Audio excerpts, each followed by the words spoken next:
Dan sahabat Almarkas ya, di mana tamu spesial hari ini dan di mana untuk mengetahui apa saja perbincangan menarik hari ini, saya akan serahkan ke Bapak Andi Mangara selaku moderator untuk memandu jalannya talk show ini. Iya, ya. Winnie di studio. Halo. Halo, iya Pak. Ya, oke. Kami udah siap kok sini. Sudah siap semua tamu-tamu kita udah eh senyum, udah siap untuk tukar pikiran, ya, cerita-cerita santai ya. Dan tadi yang diperkenalkan baru satu, ya. Beliau tadi itu adalah Dr. Zul Ihromi yang tadi kalau Anda dengarkan itu kasih khotbah Jumat di Masjid Al-Markaz Al-Islami itu sebuah kehormatan. Terima kasih Pak Doktor. Dan tamu yang lain adalah Bapak Tatang Yudliansyah ya. Tadi pagi kita sudah ngobrol di warung kopi. Dia bilang nikmat Makassar ini ya. Subuh-subuh habis sholat udah ngopi dan ternyata beliau adalah pernah sebagai anggota komisi sampai sekarang ya. Dulu komisi informasi, dulu komisi penyiaran, sekarang komisi informasi. Jadi dari hulu sampai hilir dia udah ngerti. Jadi kalau ya dari komisi ke komisi ya. Satu bicara tentang penyiaran publik, satu soal layanan publik ya. Dan yang ketiga adalah beliau tadi sempat kasih sambutan speech semua jamaah kaget. Namanya paling terkenal se-Indonesia, namanya adalah Mulyono katanya.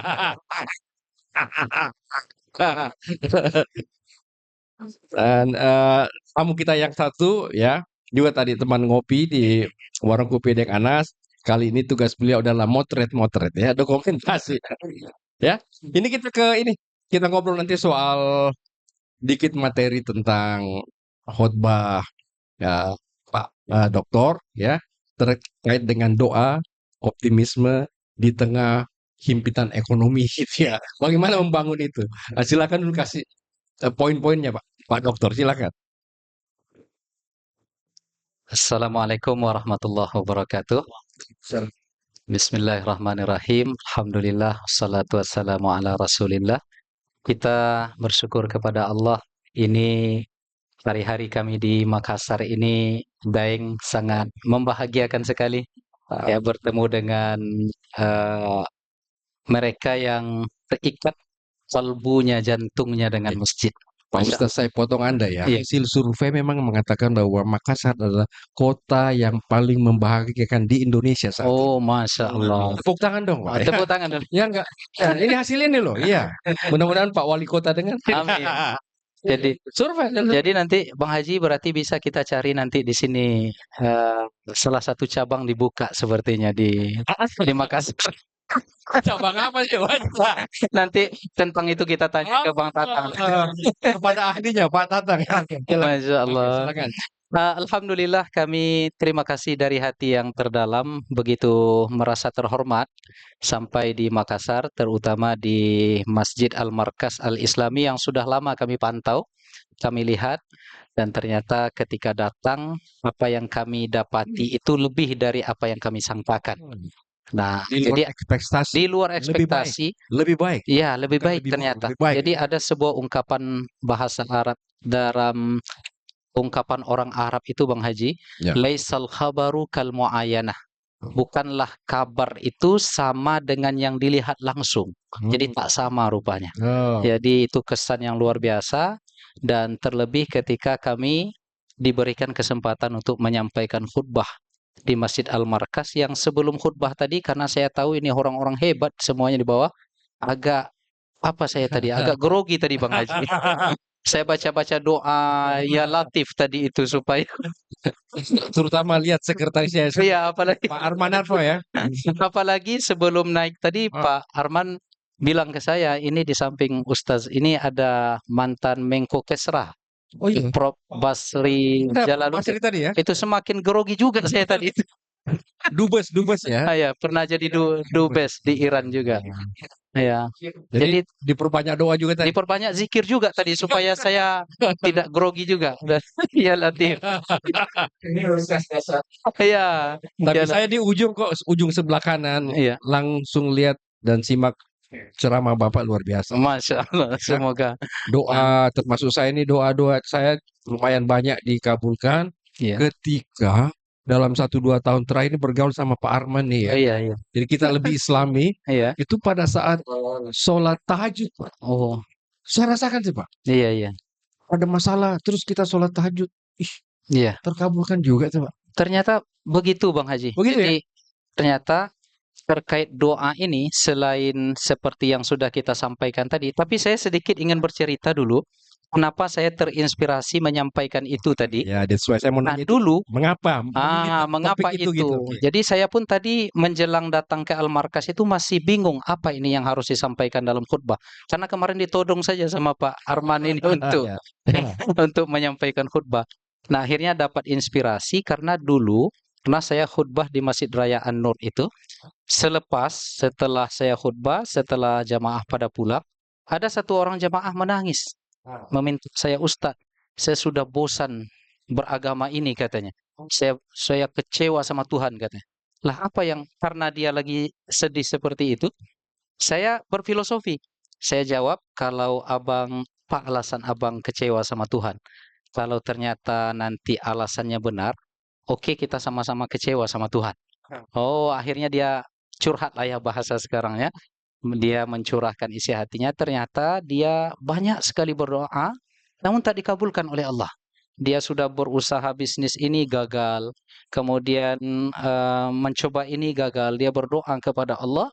Nah, akhirnya dia putuskan untuk tidak berdoa lagi dan dia kecewa karena kecewa sama Allah itu katanya.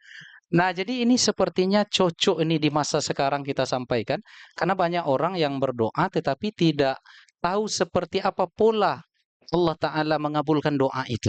Nah, ternyata orang ini, Bang Haji, saya sampaikan setelah saya uraikan hadis tadi, ternyata betul dia durhaka ke orang tuanya. Jadi dulu dia pernah jadi pengusaha, sukses, ada orang tuanya di daerah Sumatera Barat tidak dikunjunginya.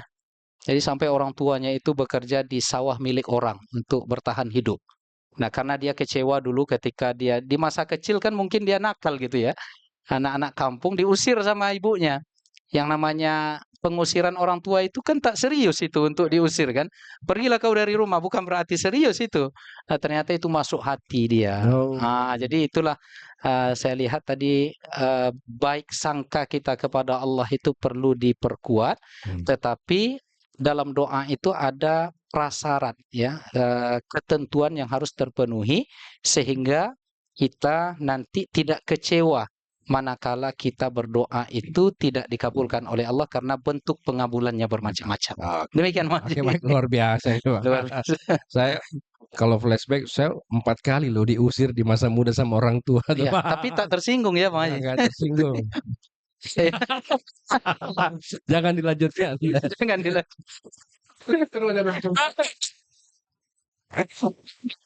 Mas. Bisa pengenalan wajah. Ada Pak Arman Arfa juga di sini, ada Iya. Pak Pair Halim ya. Ini Pak Pair mau nanya ke Pak Tatang, boleh, ke Pak Mulyono. orang terkenal se-Indonesia boleh. Pak Mulyono, silakan Pak Pair. Tadi itu kan ada orang yang sudah tidak ingin lagi berdoa, Ustaz. Iya, betul. Saya teringat itu teman yang cerita tentang perokok keras. Oh, Perokok. perokok.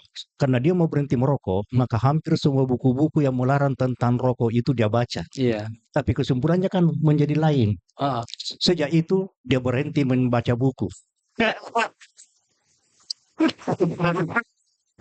setelah tahu rokok akhirnya tidak iya betul.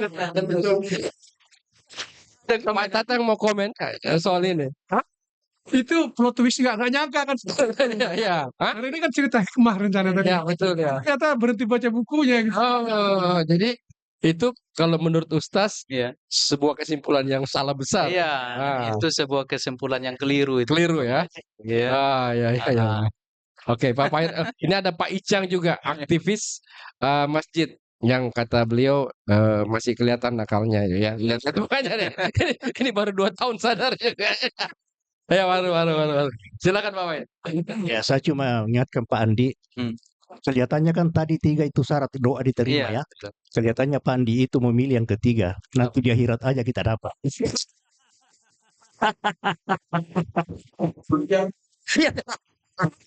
Baik. Tadi Pak Mulyono, saya pikir ini menarik untuk studi tiru ya. Iya. Nah, ini memang kita masih sedang juga mencari sebuah metode, sebuah pola yang tepat bagaimana menghadirkan masjid ini sebagai pusat-pusat peradaban yang sering kita katakan itu. Bahwa kemudian sudah banyak yang dilakukan, tetapi kita merasa masih lebih banyak lagi yang perlu dihadirkan. Karena tingkat kepuasan dan kehadiran para jamaah kita ini kan bermacam-macam juga. Ya, jadi bagaimana memastikan masjid ini betul-betul punya magnet, punya daya tarik, sehingga dengan demikian kehadiran mereka betul-betul dalam suasana memakmurkan masjid. Nah, mungkin ini yang akan kemudian ke depan akan kita bahas juga bagaimana sesungguhnya fungsi masjid. Nah, di Al-Markas, salah satu yang kita coba berbeda sebelumnya itu tadi itu mencoba menghadirkan diskusi-diskusi yang tidak mesti bicara ayat dengan Iya.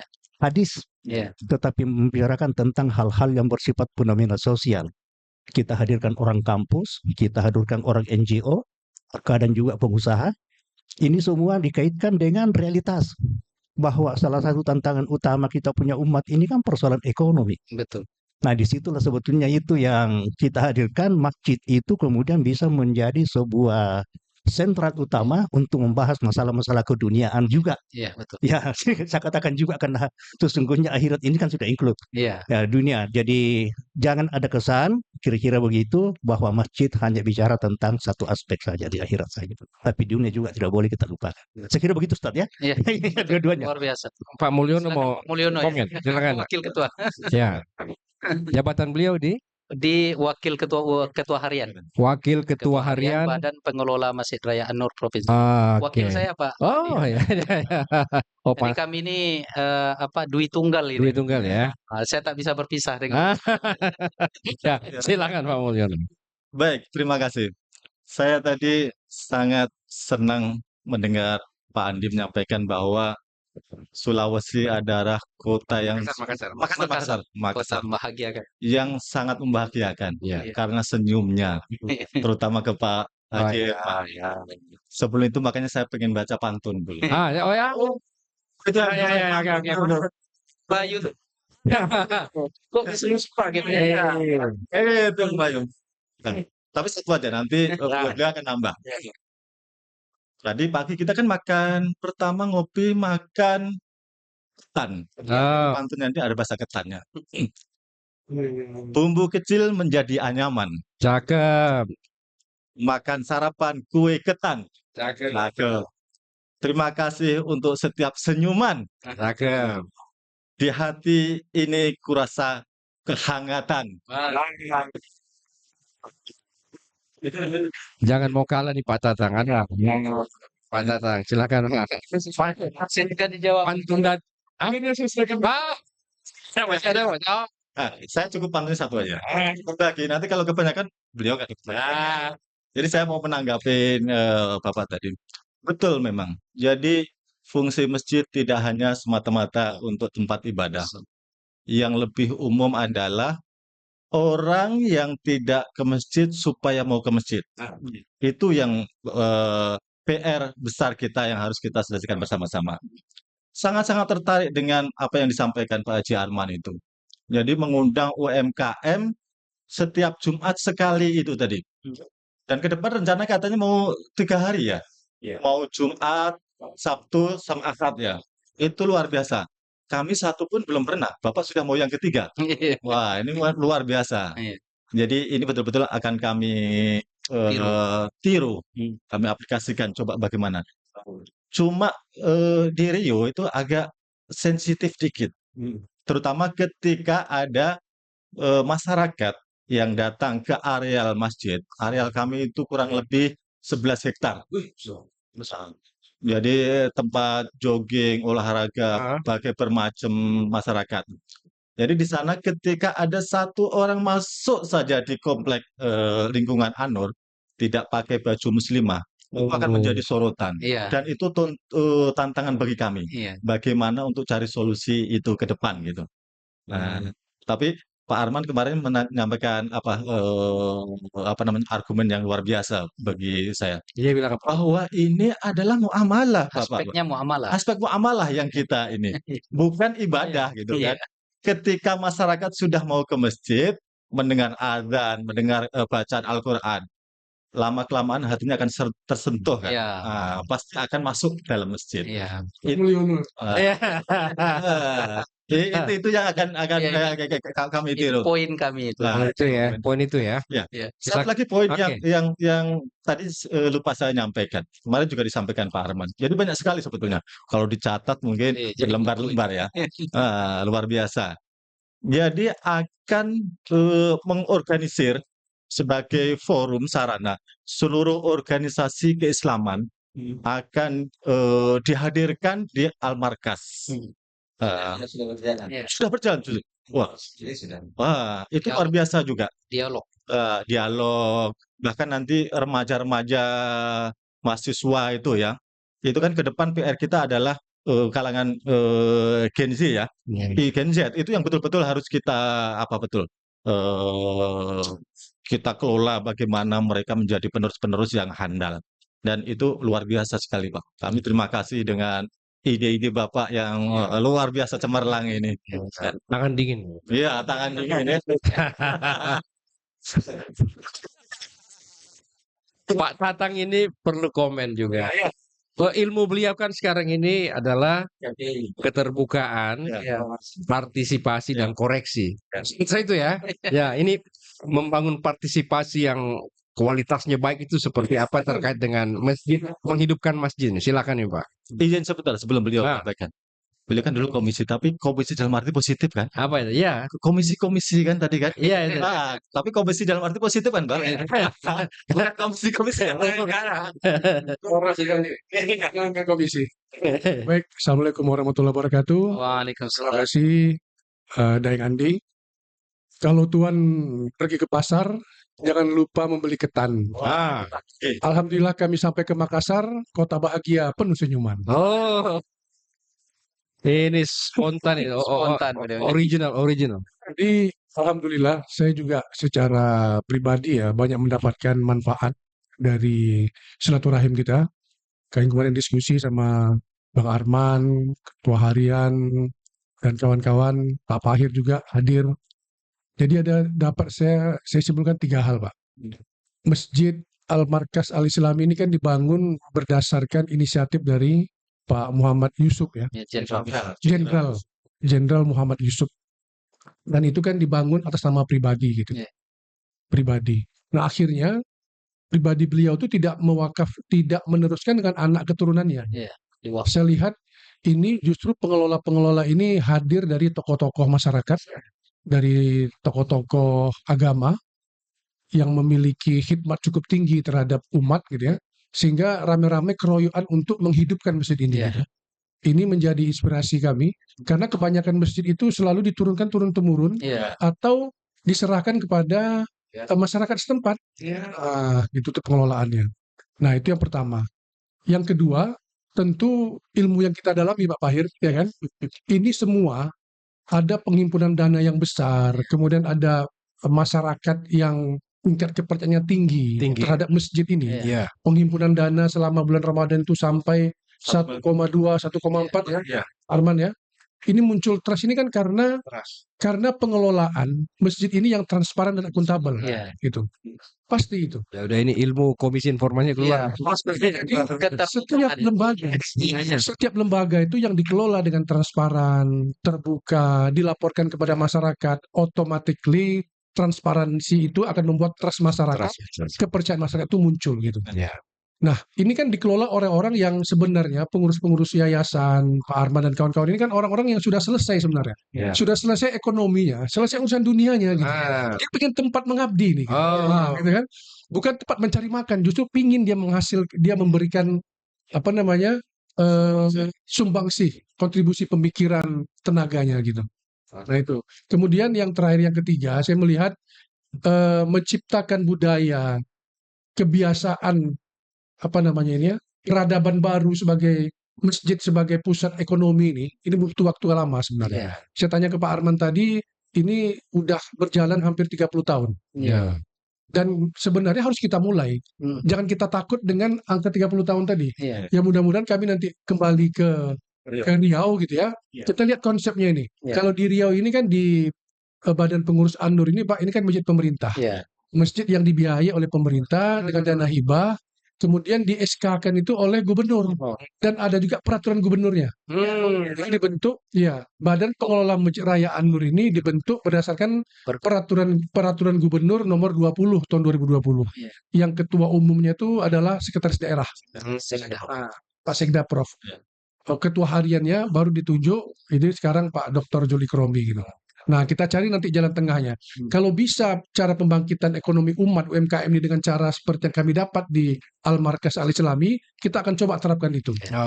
Karena kami lihat ini memang hidup ekonomi masyarakat di sini, menjadi tradisi gitu. Iya. Nah, ini kan harus kami mulai. Ada memang 1-2 masjid, tapi nggak banyak. Lapak-lapak itu paling 1-2 saja. Iya. Dan itu ada yang permanen, ada yang kayak kaki lima gitu. Kalau seperti ini kan kita masih dengar nih sayup-sayup terdengar itu ada suara mikrofon jual obatnya, gitu. Ada tempat nongkrong Di belakang abang ini, di jendela belakangnya. belakang kan? Ada. Iya. Sampai di masjid jual obat kuat juga. Tapi kuat itu, ibadah gitu ya. kuatnya yang alami, yang herbal. Bisnisnya Pak Arman tuh. Lanjut. Alhamdulillah, saya pun sudah mendapatkan banyak manfaat gitu. Apalagi ke depannya Provinsi Riau ini sudah komit ya untuk membangun sebuah Islamic Center. Dan Al-Markas Islami menjadi inspirasi juga Iya. mewujudkan Islamic Center itu.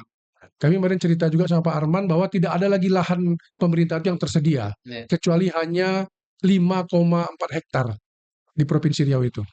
Sedangkan Arman saja yang 4,4 hektar ini 4 hektar bisa ya kan? Iya. Apalagi dengan 5,4 hektar. Iya. Jadi harus bisa Provinsi Riau. Pastinya Nanti bisa. saya mungkin akan merepotkan lagi, kita ajak lagi nih Iya. tim Islamic Center Riau itu untuk berkunjung dan belajar kemari. Iya. Bagaimana masjid yang di atas 4 hektar ini bisa menampung 13.000 jamaah, ketika Idul Fitri itu mampu menampung 60.000 jamaah. Iya. Ini kan luar biasa, bagaimana cara parkirnya? Sementara nggak ada basement, dibangun tahun 96. Iya. Gitu. Jadi sangat menantang. Terima kasih. Wah, luar biasa. Tepuk tangan ini. Senang kita ketemu dengan Pak Tatang ini ya. Ilmu transparansinya keluar ya. Luar biasa.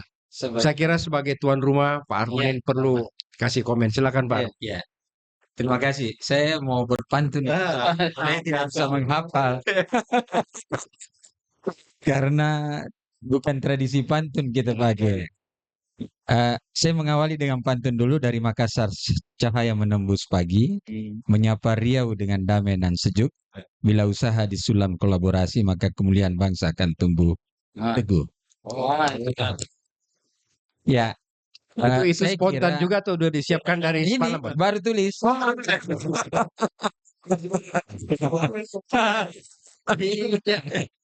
Nah, kemudian di sini memang kita bagi tugas di Al-Markas ini. Pertama memang ada yang berusaha membaca ayat-ayat kauliyah secara komprehensif, dan tugas kami mencoba membaca ayat kauniyah dalam refleksi sosial kita, bahwa tugas kita membaca fenomena sosial masyarakat untuk kita lakukan perbaikan, dan itu memang bertumbuh dari kesadaran. Sedikit saya ceritakan Jenderal Yusuf. Jenderal Yusuf ini waktu dibangun masjid ini, itu yang kasih nama Cak Nurholis Majid. Ya, namanya kata Al-Markas. Jadi dulu namanya ini Al-Markas Al-Islami. Berhenti di situ. Tidak ada kata-kata Jenderal Muhammad Yusuf. Karena dia tidak mau disematkan namanya ke dalam masjid ini. Itu yang pertama. Kenapa? Kita bicara baca literasi, memang tidak ada Masjid Muhammad. Yang ada Masjid Nabawi. Ya. Masjidil Haram. Tidak ada kata-kata itu. Ya, yang ada mungkin terakhir yang ada Bir Ali di belakang, mungkin waktu itu belum ada. Di zaman itu mungkin belum ada. Nah, itu menandakan bahwa menyematkan membangun masjid memang dimensi kesadaran sosialnya harus tumbuh. tidak memperkenalkan pribadi karena ini atas nama keumatan. Dan itu yang tercipta dalam kesadaran Jenderal Yusuf.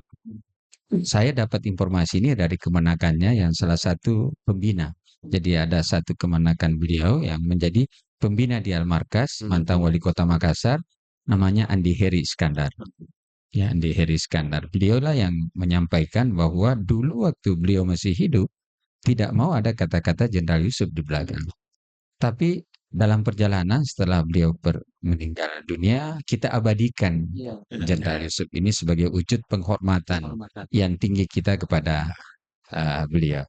Kemudian memang ada harapan besar bahwa beliau selalu menempatkan kata-kata markas ini adalah jejaring pada semua, dan berharap memang Masjid Al-Markas ini apa yang disampaikan tadi Pak Pahir menjadi lalu lintas peradaban keumatan.